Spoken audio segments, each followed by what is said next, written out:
2016 NFL Draft, the Tennessee Titans choose Derrick Henry, running back, Alabama.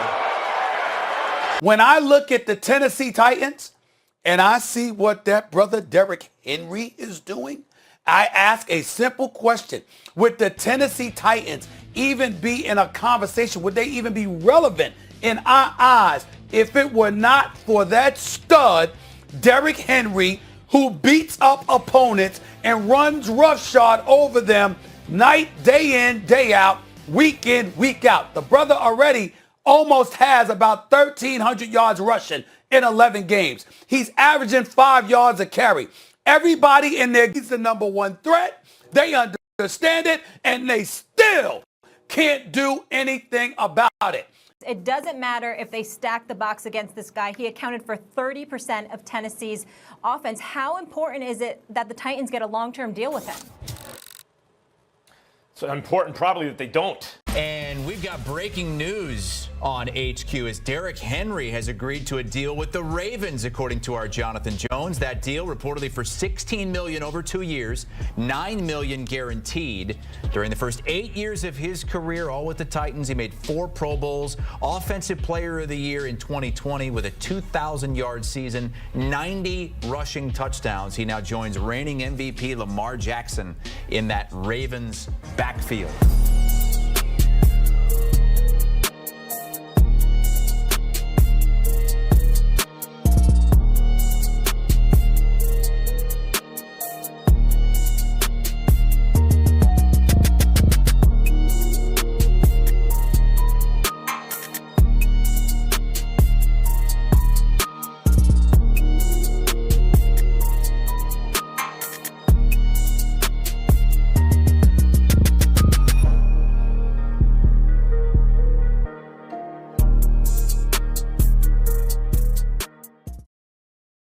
Yo, what is up, everybody? Welcome back to Breaker Sports. It's your boy Dom, and we're going to jump right into things here today.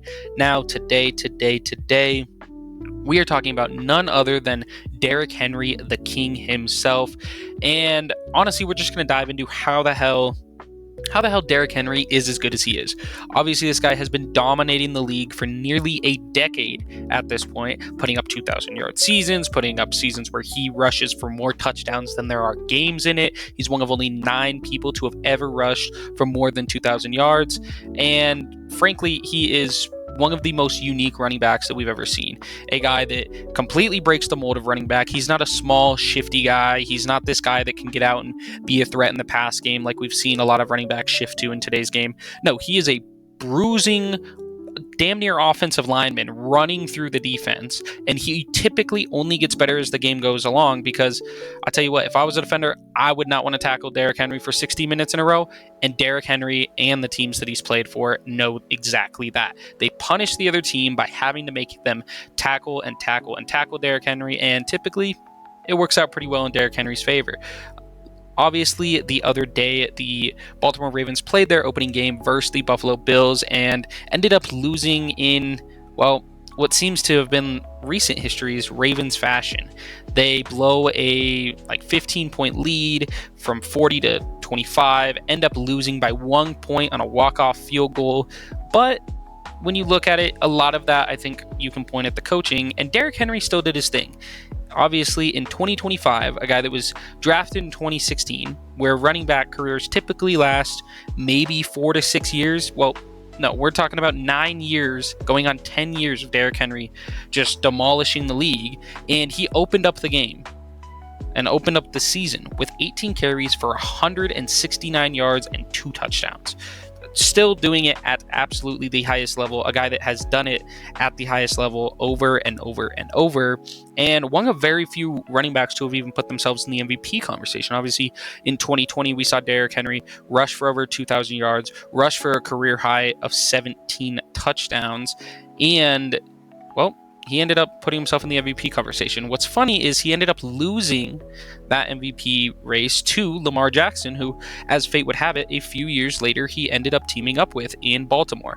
And last year in Baltimore, his first year in Baltimore, was his second most successful season running the ball of all time.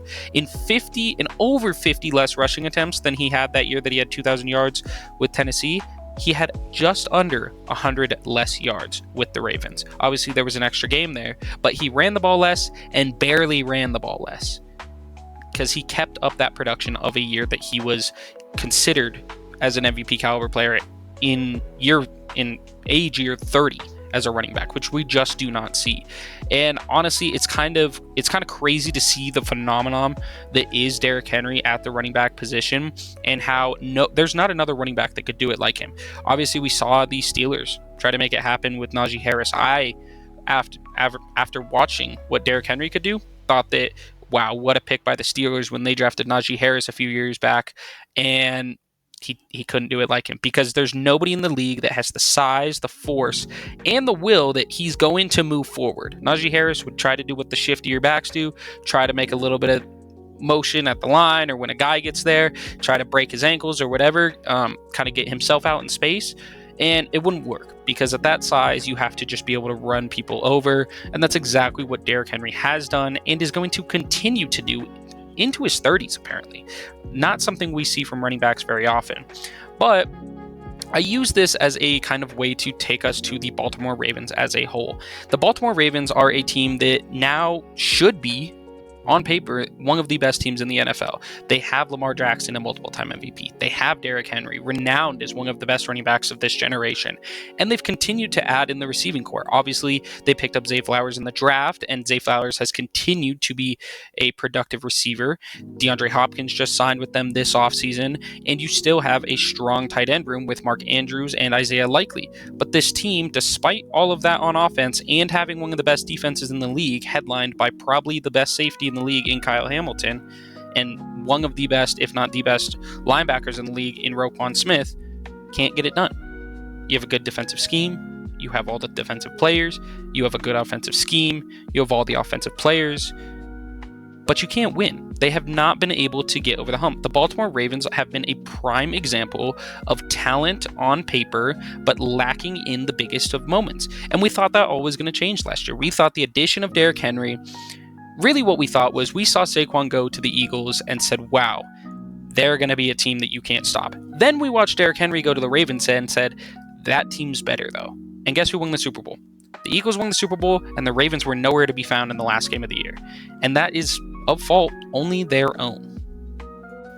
When we look back at the recent history of the Baltimore Ravens, especially when we look at the Lamar Jackson era of the Ravens, starting in 2018, where he's drafted 32nd overall after every team in the league looked at him and said he can't be a quarterback. Well, he goes on to win multiple MVPs and lead the team to multiple playoffs.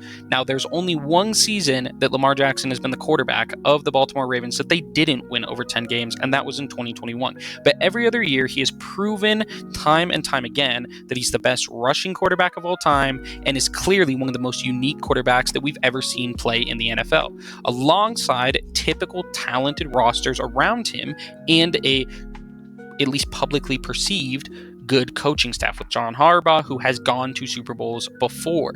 But with that said, this team has never been able to make it to the Super Bowl. This team has peaked at conference finals. And last year, just like last Monday night, we saw the exact same thing happen to the Ravens. They got matched up against the Buffalo Bills, a team that on paper is an inferior team, and they could not win. They didn't even get their shot at taking down the Chiefs because they were stopped in their tracks, losing by 2 to the Buffalo Bills last year in the divisional round, in which it's not like Lamar had an awful game.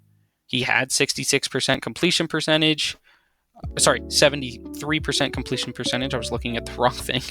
For 429 yards and 4 touchdowns, and it was still not enough to beat that Bills team, where we really saw Josh Allen kind of secure the MVP and define that he should have been the MVP in that game.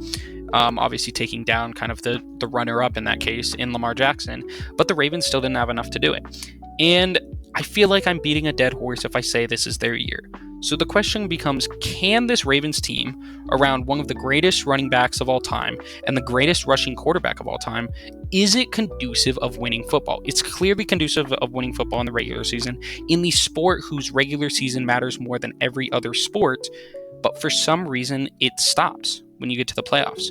Obviously, Monday, I think, is a prime example of, I think it's the coaching.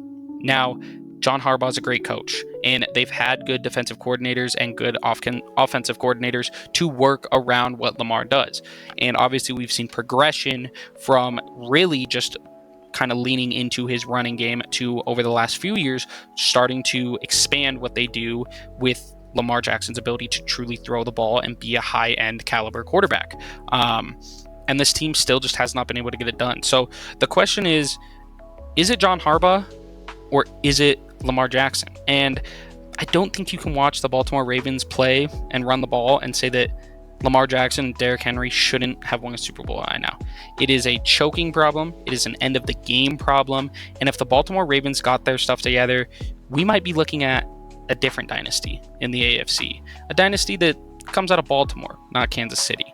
But with all that said, let me know what you guys think. Do you guys think Lamar Jackson and Derrick Henry can still get it done this year? Obviously, they start off a little bit behind the queue, starting off 0-1, but it was against a very good team, and there is still a long season ahead for them to bounce back.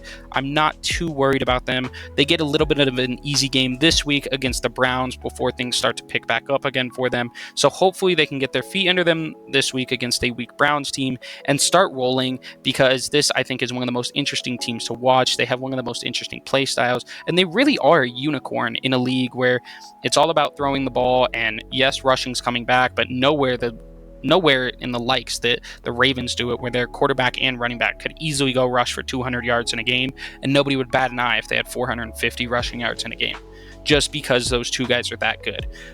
Now, let me know what you guys think. Do you guys think the Ravens are going to win their division? They are in a strong division, and I think the Steelers and the Bengals are going to give them competition for that. We've seen the Bengals go to the Super Bowl, and we've not seen the Ravens do it. And the Steelers looked really good in Game 1 versus the Jets. So it's going to be a long season for the Baltimore Ravens, but I do think we're going to see them in the playoffs again this year with yet another chance to try and make that run that they've been trying for a few years.